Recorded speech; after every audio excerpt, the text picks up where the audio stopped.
سلامت نهبلنا بيتسف دقول الزينة نزي ساعات زدالنا يوم الزينة تحزنا لكم قريبنا لنا مس دقول زينة سناي صانحيتك خون لكم بممناي نفتي بفلما زحزنا زينة زعلت كنس قركم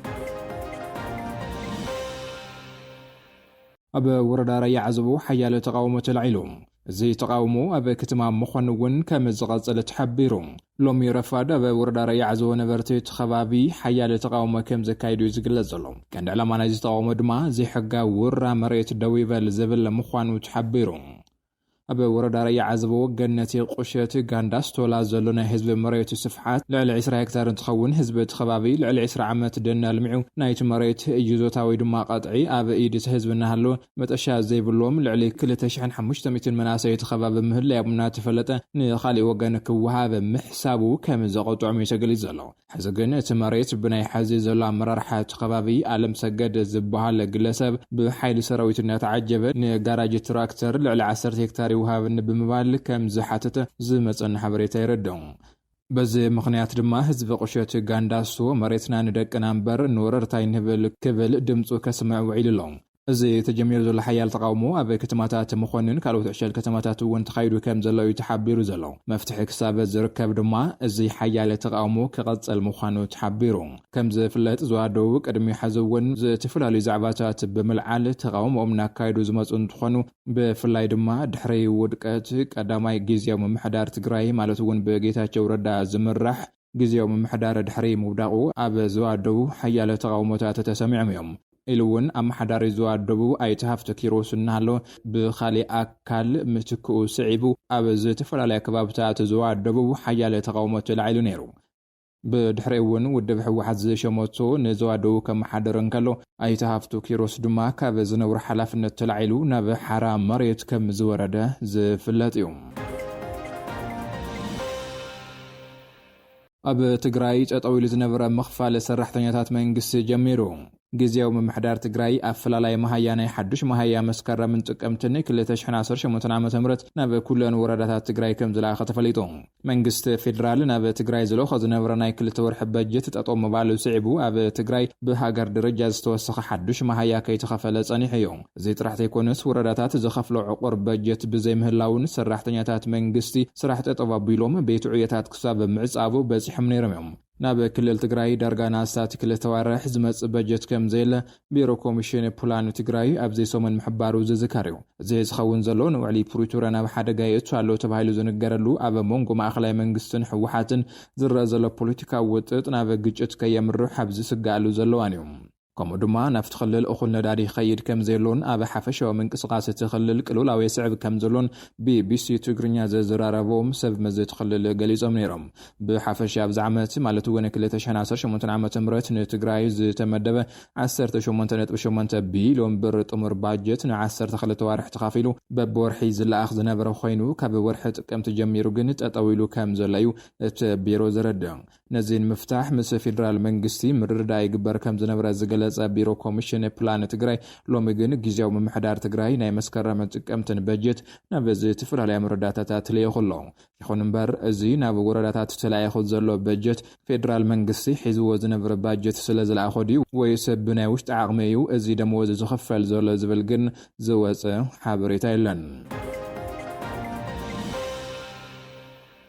أبل علت مت زتفصم أجدا حجون تايولون كبل ود بخصم وعلى جليزون وأنا ومجلس ود بخصم وعلى كم زجلز أو تي أبل علت مت زتفصم تكبار مجد نايتي تجراي ناي مدقاق بوليسي قاص على أكل كم زخون جليزون قدنا متحلل في السلطان نيابه تفرد راح يزبل تودب تحزي ابل على تكالات امت نبا بانكات محلال في زبها الدبداب سلطان بزي اغباب ناي متقام تكبر تقبلنت كو هبا يغبانك بلغليص الله ودبنا خصماي وعلات بابي احمد فصم زلو تخاتات تግራይ ناي مدقاق تكبر بصنوعنا وغزو مصيو يكبلون هبا مجلس يطايسلهم بتزاز أبي أحمد أكاونت كلن تكالات متتأكدو كم زلون فيدرال منجستي نبي كلن بانكتاتنا يقدو دابي مصحفون زكاريو ኣብቲ ሕዝዋን ዘሎ ህሉ ኩነታት ርክብ ፌደራል ምስ ትግራይ ጽቡቕ ኣይኮነ እናተባሃለ ዝግለጸሉ ዘሎ ብኣሽሓ ዝቑጸሩ ሰራሕተኛታት ትካል ትእምትን ስድሮምን ኣብ ሓደጋ እትዮም ከም ዘሎን ናይ ኩለን ትካላት ትእምት ማለት እውን ልዕሊ 17 ትካላት ብቐዳማይ ሚኒስትር ኣብይ ኣሕመድ ትእዛዝ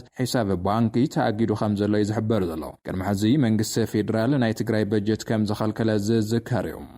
በዓል ሓደራ ቦርድ ትእምት ብመንግስቲ ኢትዮጵያ በትካላት ትእምት ዝተወሰደ ሒሳብ ቁጥር ናይ ምእጋድ ተግባር መረምታ ስጉምቲ ንኽውሰደሉውን ሓቲቱ እዩ።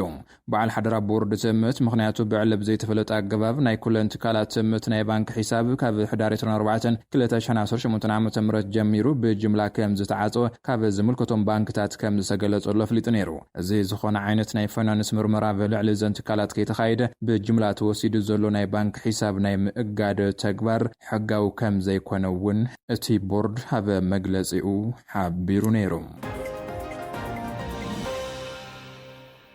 ብሽም ጽምዶ ክካየድ ዝጸንሐ ዳንኬራ ኩናት ናብ ሙሉእ መፈንቅለ መንግስቲ ብምስግጋር ስርዓት ሻዕብያ ከም ሞዴል ወሲዱ ኣብ ትግራይ ንምትካል ይስራሓሎ ክብል ውድብ ስምረት ወቂሱ። እዚ ዝተገለጸ ውድብ ዲሞክራሲያዊ ስምረት ትግራይ ንህልው ኩነታት ትግራይ ኣመልኪቱ ሎሚ ኣብ ዘውፀ ውድባዊ መግለጺ እዩ። ውድብ ስምረት ሕቶታት ህዝቢ ብሰላማውን ሕጋዊ መንገዲ ክምለስ ከም ዝግባእ እናተቃለሰ ጸኒሑን ይቃለስ ከም ዘሎ እንድሕሪ መዘኻኻር ድሌትን ባህግን ሰራዊት ትግራይ ማለት እውን ሕቱ ሓይልታት ጸጥታ ትግራይ ይኹን ሕቱ ሓይልታት ሰላም ትግራይ ተመሳሳሊ ናይ ሰላም ዲሞክራሲን ናይ ፍትሓውነትን ተጠቃምነትን ሕቶ ስለ ዝኾነ ብህጹጽ መልሲ ክረክብ ይግባእ ኢሉ። ናይ መምሃራንን ካልኦት መንግስቲ ሰራሕተኛታት ከምኡ እውን ብክፋላት ሕብረተሰብ ዝለዓሉ ዘለዉ ሕቶታት እውን ብተመሳሳሊ ብእዋኑ ክምለሱ ዝነበሮምን ሕዚ እውን ብህጹጽ ክምለሱ ከም ዘለዎም ውድብ ስምረት ሃበ መግለጺ የፍሊጡ።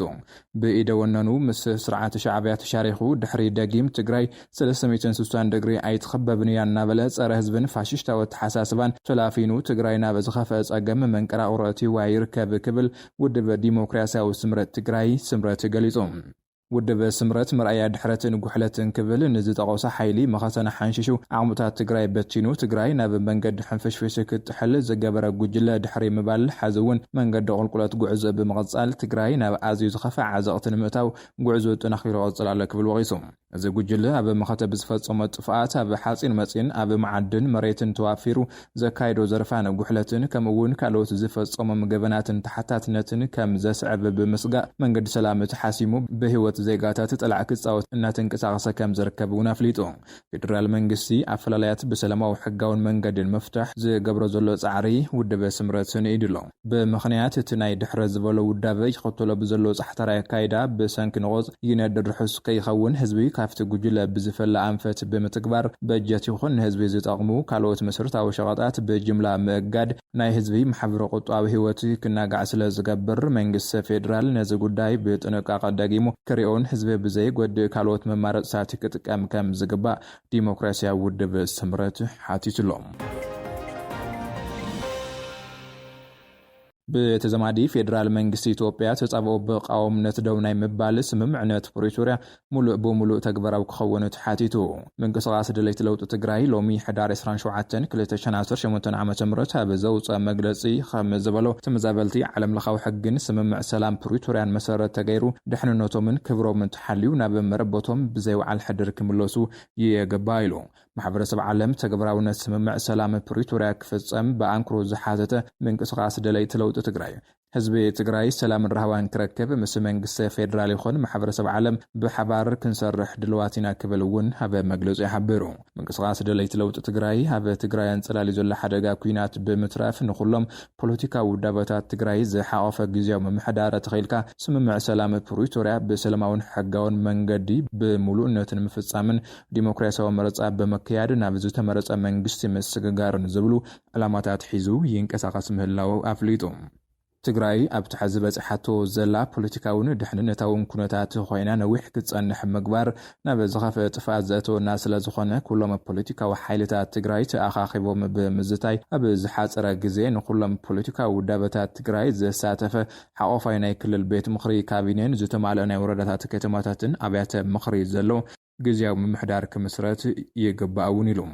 ملأت حزب تግራይ ዘሳተፈ ናይ መኸተም ምንቅስቓስ ዝፈጠሩ ሰራዊት ትግራይ ክድሕንን ተማዓራሪው ዓቕሚ ትግራይ ኮይኑ ክቐጽል ዝግባእን ምዃኑ እቲ ጥምረት ገሊጹ ሰራዊት ትግራይ ካብ ዝኾነ ይኹን ፖለቲካዊ ውዳበ ውግንና ነጻ ኮይኑ ህዝቢ ትግራይ ብመንግስታዊ ወዳድባ ኣቢሉ ብዘሕልፎም ውሳነታትን ኣሰራርሓታትን ክምራሕ ኣለዎ ኢሉ ሓይልታት ጸጥታ ትግራይ ንህዝቢ መሰልን ምዕፋን ዝወሃቦም ትእዛዝ ክቃወሙ ይግባእ ክብል እውን መልእኽቶም ሓላሊፎም ልኡኽ ሓይልታት ጸጥታ ትግራይ ህዝቢ ትግራይን ረብሓታቱን ብምሕላው ንዝኾነ ብሰላማዊ ኣገባብ ሓሰዋት ይኹን ተቃውሞታቱን ዝገልጽ ኣካል ናይ ድሕንነት ውሕስና መሃብ ዝገብር ኣሰራርሓ ብህፁፅ ተግባራዊ ክኸውን ኣለዎ ክብል ምንቅስቓስ ደለይቲ ለውጢ ትግራይ ጸዊዑ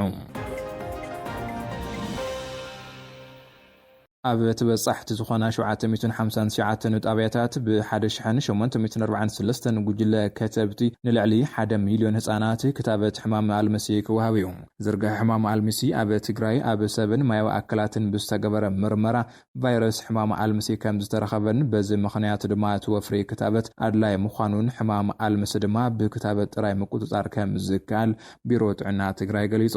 እቲ ክታበት ገዛ ንገዛ ንትሕቲ 5 ዓመት ህጻናት ንረብዓይ ግዜ ኣብ መላእ ትግራይ ግዜያዊ ምምሕዳር ትግራይ ብዝቆጻጸረን ዞባታት ከም ዝወሃብን ጎና ጎኒ ክታበት እውን ገዛ ንገዛ ፈተሽ ብሕማም ኣልመሲ ዝተተሓዙ ህጻናት ቀይባዕ እግርን ስንጣቐ ከንፈርን ከም ዝሳለጥ ብተወሳኺ እውን እቲ ወፍሪ ክታበት ነቲ ብመደበኛ ዝወሃብ ክታበት ምጥንኻር ከም ዝጠቅም ተሓቢሩ እቲ ወፍሪ ክታበት ብብርኪ ትግራይ ካብ 6 ክሳብ 9 ታሕሳስ 2018 ዓ.ም ኣብ ተበጻሕቲ ዝኾና 759 ጣብያታት ብ1843 ጉጅለ ከተብቲ ንልዕሊ 1 ሚልዮን ህጻናትን ምኽታብ ትልሚ ከም ዝተተሓዘ ተጠቒሱ ብምኽንያት ዝወረደ ጀኖሳይዳዊ ኩናት ስርዓት ጥዕና ትግራይ ከም ዝተዳኸመን ካፍቶም ብለበዳ ዝተነጸሩ ሕማም ኣልመሲ ሓደ ከም ዝኾነን ከም ውጽኢት እውን ብዝተገበረ ዳህሳስ ሕማም ኣልመሲ ከም ዝተረኸበን በዚ ምኽንያት እውን እቲ ወፍሪ ጠቓሚ ምዃኑ ተመላኺቱ حزي زوهاب كتابت هذا صنات حمامات ناي مكل خلع عمي كم زسعبن موت صنات ون كم زغنسن بيروت عنا تجراي حبيرو ኣብ ኤርትራ ዝርከቡ መናሰይ ሃገሮም ምስ ኢትዮጵያ ኩናት ከይተኸፍት ብምስጋእ ካብቲ ሃገር ይሃድሙ ከም ዘለው ተገሊጹ ኣብ ቀርና ኣፍሪካ ብሕማቕ ዓይኒ ዝጥማመሳ ዘለዋ ኢትዮጵያን ኤርትራን ዳግማይ ናብ ውግእ ምውንጃልን ምንቕሓን ምእታውን ስዒቡ ኤርትራውያን ኣብ ዝለዓለ ስጋት ከም ዝርከቡ ኤኤፍ ይሓቢሩ ኣብ ኣስመራ ዝቕመጥን ቅድሚ ሕዚ ኣብ ዝነበረ ግጭት ደው ከምውን ኣብ ውግእ ትግራይ ዝተሳተፈን ተወልደ ዝተባሃለ ኣካል ካልእ ውግእ ከይለዓል ይጽልም ህላው ገሊጹ ውግእ እንተ ተጀሚሩ ብዙሓት ቆልዑ ኣቦ ኣልባ ክኾኑ እዮም ሃዴታት ሰውተን ወለድ ድማ ደቆም ክስእኑ እዮም ብምባል ስጋቱ ገሊጹ ዝሕሉን ርክብን ክሲ ምድላው ውግእ ኢትዮጵያን ኤርትራን ኣብ ዝሓለፈ ዓመታት ብሓባር ኩናት ምስ ሓይልታት ትግራይ እናገበራን ተጸንሐውን ድሕሪ ውዕሊ ስምምዕ ሰላም ፕሪቶሪያ ተኸቲሉ ዝምድናን ከም ዝተበላሸወ ይዝከር ኤርትራ ኢትዮጵያን ወደብ ዓሰብ ንምውሳድ ትፍክራላ ዝብል ክሲ ክተቐርብ ከላ ሚኒስትር ወጻኢ ጉዳያት ኢትዮጵያ ገዲወን ጢሞቴዎስ ድማ ምልዓልን ጠባይ ወጥሪ ኤርትራን ንትዕግስቲ ኢትዮጵያ ይፍቱን ኣሎ ብምባል ኣብዚ ቀረባ ምዝራቦም ይፍለጥ ኢትዮጵያ ንኤርትራ ንግጭት ብንቕሓት ትዳሎላ ብምባል እውን ከሲሳ ነይራ ኣብ ውግእ ትግራይ ተሳቲፉ ከም ዝነበረ ዝገለጸ መሓሪ ዝተባሃለ ኤርትራዊ እውን መናእሰያት ኤርትራ ናይ ዝመጽእ ዘሎ ውግእ ናብ ዝመጽእ ዘሎ ውግእ ከይኣቱ ብምፍራሕ ናብ ኢትዮጵያን ሱዳንን ብበዝሒ ይሃድመለው ኢሉ